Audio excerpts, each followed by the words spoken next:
En el momento actual yo creo que existen todas las evidencias de que nos encontramos ante un calentamiento global rápido, acelerado y además de origen antropogénico, ¿no? En realidad estas evidencias existen ya desde hace décadas. Lo que sucede es que nos hemos encontrado ante un proceso de ocultamiento, de negacionismo absolutamente deliberado, consciente y fabricado, ¿no? Que ha impedido que esto se viera, pero sobre todo las evidencias se encuentran de una forma palpable en los trabajos que ha ido publicando el IPCC, es decir, el Panel Intergubernamental sobre Cambio Climático, también todos los datos que maneja Naciones Unidas, diversos estudios científicos que han sido publicados por secciones de meteorología en diferentes países, ¿no? Y yo creo que ahora mismo ya nadie niega la evidencia del cambio climático.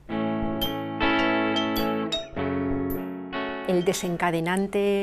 de este proceso de calentamiento global ha sido básicamente una quema acelerada, digamos, de los combustibles fósiles que se encontraban debajo de la tierra, ¿no? Desde que comienza la sociedad industrial,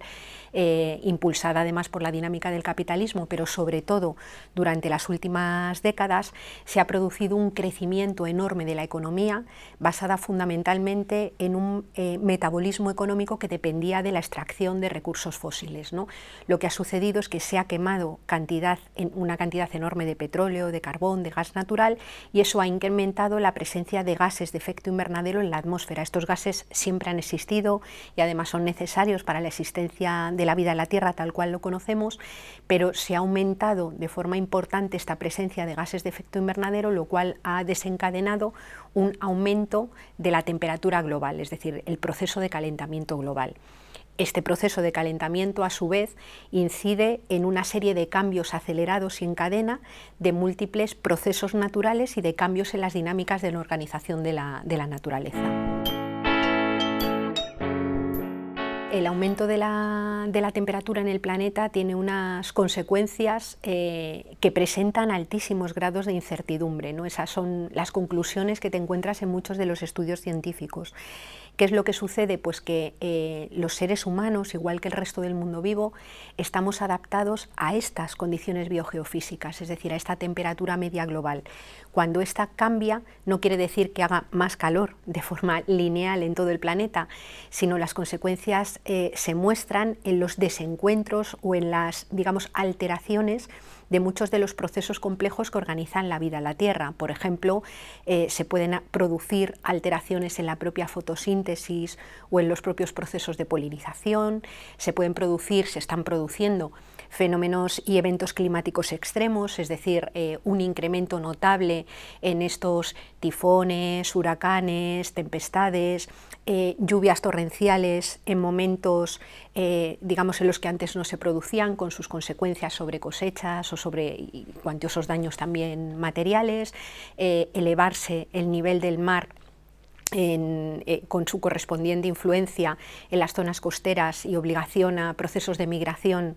masivos en muchos lugares del planeta. En realidad es ese cambio en la lógica que organiza todo lo vivo que inevitablemente afecta a los seres vivos y como parte de esa vida también a los seres humanos.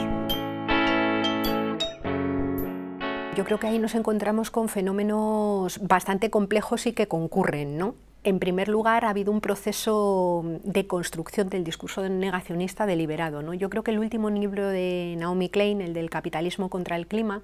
es una lectura bastante interesante en donde se ha realizado un trabajo de periodismo de investigación bastante serio para explicar cómo se ha construido el discurso negacionista, ¿no? Prácticamente el primer tercio del libro repasa las actas, convenciones y encuentros en donde se han reunido grandes empresas multinacionales, grandes intereses ligados a las energéticas, a las bancas, pues a intereses capitalistas, ¿no? Que directamente han construido un discurso que ridiculizaba, negaba o construía incluso evidencia científica contraria a través de lobbies supuestamente científicos que trataban de mostrar que el cambio climático era algo que había pasado siempre, que no tenía ningún tipo de vinculación con la sociedad industrial, ¿no? Ahí nos encontramos con un primer elemento, y es que prácticamente todo lo que habría que hacer para frenar el cambio climático, ahora ya casi para mitigarlo, porque algunos de sus efectos ya son inevitables, ¿no?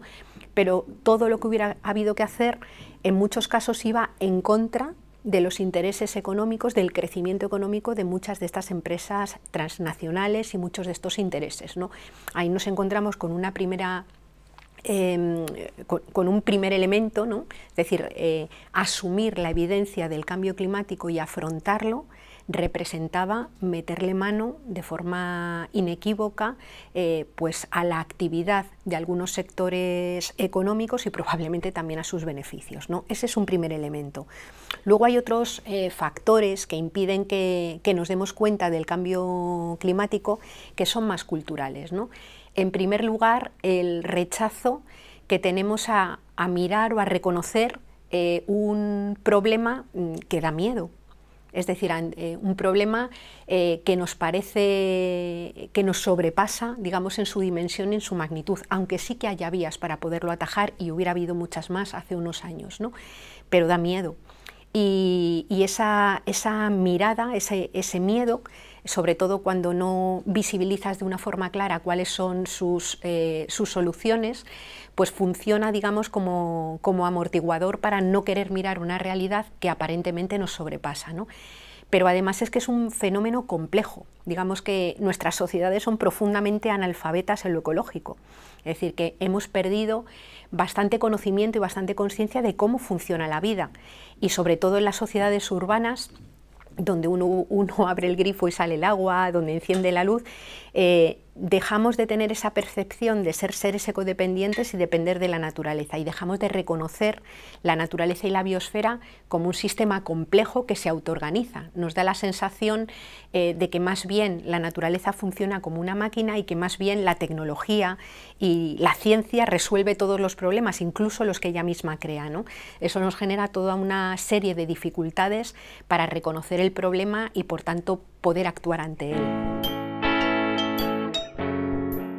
Lo que dice toda la evidencia científica y lo que plantea el IPCC y los estudios así de meteorólogos y dentro de la física, lo que plantean es que ya es imposible revertir completamente el cambio climático, ¿no? Lo que sí es posible es todavía frenar que su incidencia sea tan grave, y desde luego lo que es posible es tratar de adaptarnos y de mitigar sus peores efectos, ¿no? Eso implica tener que actuar no solamente en el ámbito productivo, sino también en el ámbito de la redistribución de la riqueza y sobre todo en soluciones más bien de carácter político, más que tecnológicas, aunque las tecnológicas también sean necesarias. Aunque haya responsabilidades prácticamente en todo el planeta, estas responsabilidades son enormemente asimétricas. Es decir, el mundo se encuentra polarizado entre algunos países que llamamos enriquecidos, que son países que hace muchísimo tiempo que sobrepasaron los límites físicos de sus propios territorios y que han construido sus modelos de crecimiento y de desarrollo con cargo al resto del mundo, es decir, extrayendo materiales, extrayendo energía fósil y utilizando, digamos, los sumideros y los procesos naturales de otros países, además de la explotación de las personas, ¿no? Eso es muy importante tenerlo en cuenta porque, obviamente, en procesos de solución que pasan inequívocamente por un decrecimiento de la esfera material de la economía, es decir, decrecimiento en el uso de materiales, en el uso de energía y en la generación de residuos, decrecimiento del impacto sobre la naturaleza, digamos que ese natural decrecimiento obviamente tiene que ser asumido en mayor medida por quienes sobreconsumen mucho más de lo que les corresponde. En este sentido hay otros sectores, en esta polarización que comentaba, hay otros sectores del planeta que han venido funcionando como si fueran una gran mina o un gran vertedero, que tienen también que actuar dentro de sus propios territorios, pero atendiendo a que en esos lugares todavía hay mucha gente que no es capaz de llegar a su suelo mínimo de necesidades, ¿no? En ese sentido es en el que nos encontramos de nuevo ante un problema, como ha habido siempre, de redistribución de la riqueza y redistribución también del acceso a la naturaleza y de los impactos. Los acuerdos que se están cocinando son clarísimamente insuficientes para la magnitud del problema que tenemos, ¿no? Todo el recorte de emisiones que se está planteando se queda muy por debajo de digamos, de la necesidad de reducir ese incremento de grados que parece previsible, ¿no? En este sentido, da toda la sensación de que la cumbre de París va a ser un intento de nuevo frustrado y tristemente es muy posible que se quede en un nuevo paripé que no permita decir que se vaya a abordar de forma clara lo que es el principal problema material y ético y moral de los momentos que vivimos. Con la correlación de fuerzas que tenemos ahora mismo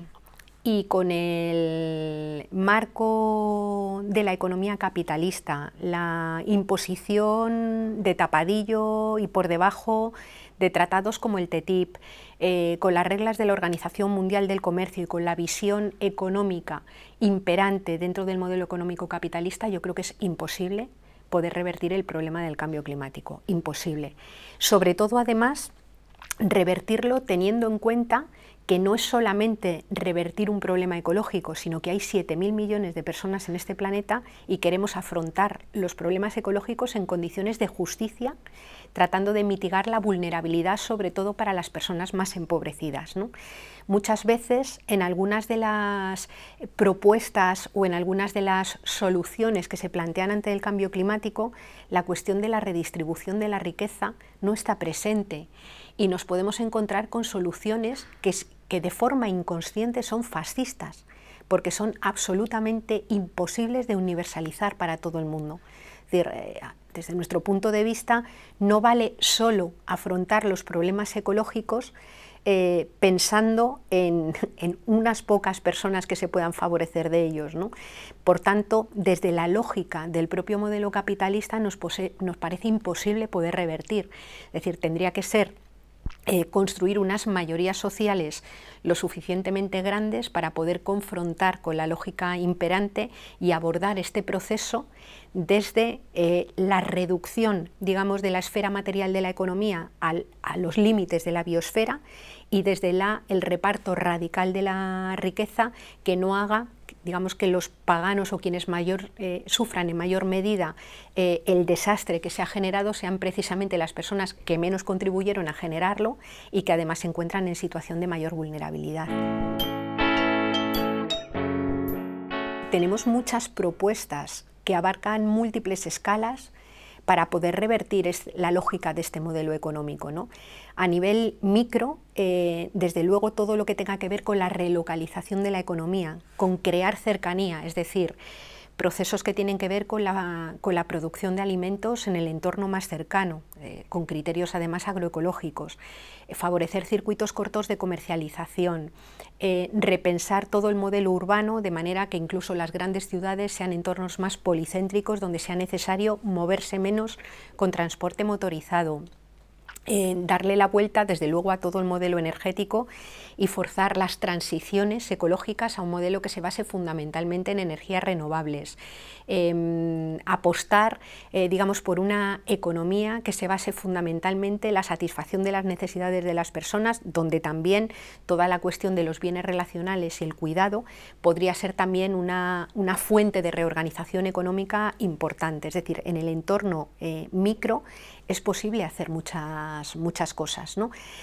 Si nos vamos a un entorno, una escala un poco mayor dentro del propio modelo de Estado, también es posible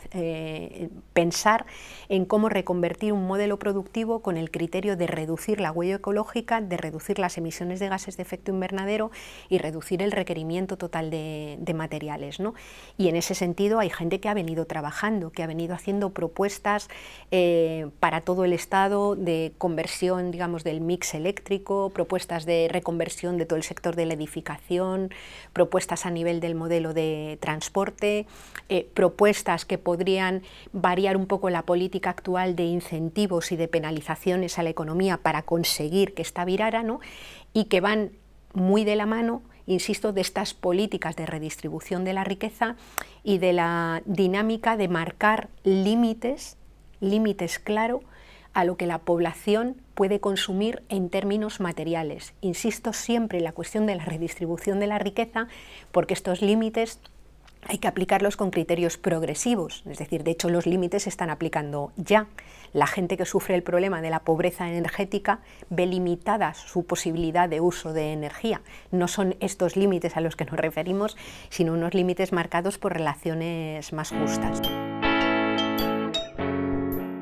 Tristemente, va siendo más la realidad la que va forzando a introducir dentro de las agendas políticas y económicas toda la cuestión de la crisis ecológica que lleva estando sobre el tapete ya desde hace décadas, ¿no? Desde que en los años 70 el informe Meadows sobre los límites al crecimiento ponía de manifiesto que era imposible seguir por la misma senda durante mucho tiempo, ¿no? Lo que pasa que yo creo que en este caso pensar que el cuanto peor, mejor es un error, porque en términos ecológicos el cuanto peor son peores condiciones materiales para poder forzar esa reconversión. Es decir, puede que llegue un momento en el que sea físicamente imposible transitar a un modelo sostenible que pueda sostener a la mayor parte de la gente, ¿no? Yo lo que sí que creo es que ya sea en situación de colapso, porque hay algunos estudios científicos que dicen que ya se está empezando a producir el colapso de los sistemas ecológicos, o en situación de mitigación y de transición, las políticas al final son bastante parecidas, ¿no?